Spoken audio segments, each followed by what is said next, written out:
Let's have a look at the general framework for scaling operations. So as you might remember, in scaling operations, we actually have 5 options. So we can improve efficiency of existing assets, we can add assets, we can change the technology, so we need actually less assets.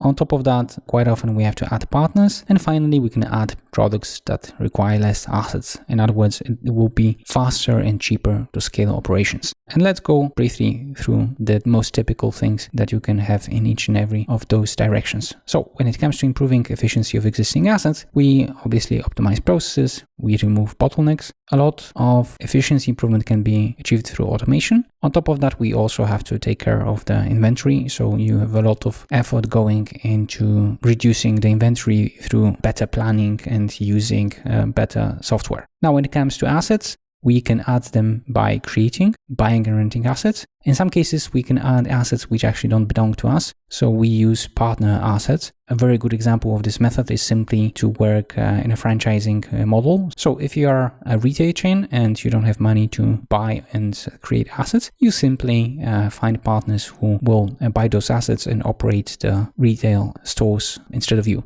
The last way to add assets is simply to acquire a company that has its own assets. So this is a form of buying and renting assets, but not specific assets, just the whole company, and a part of this company is assets. Now, you also would have to most likely change the technology, and here we have 3 ways that it can impact your operations. So first of all, you switch to more available materials, if the material obviously is a bottleneck. Then you can find technology that requires different assets, so maybe they are much easier to create or faster to create. And finally, this is the most common threat. You look for cheaper technology that will help you lower the costs of operating the business. As we said, in many businesses, you not only have to take care of your business, but actually you have to add and improve your partners. In this group, we have suppliers, distributors, but also other companies that are cooperating or helping us to do the business.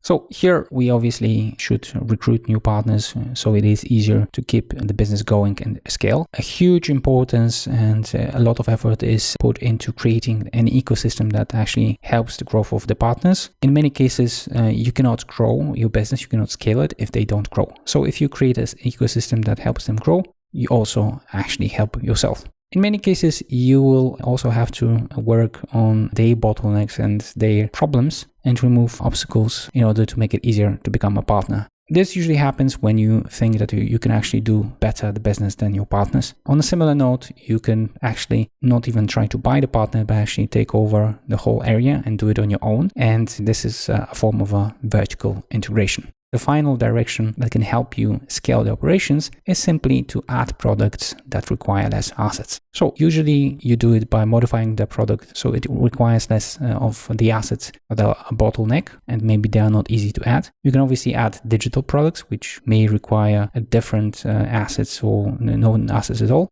You can have products delivered by others, and finally services. So that's in short when it comes to scaling operations. Now let's have a look at some examples, how this actually is used by the companies and what do they bet on when it comes to scaling operations.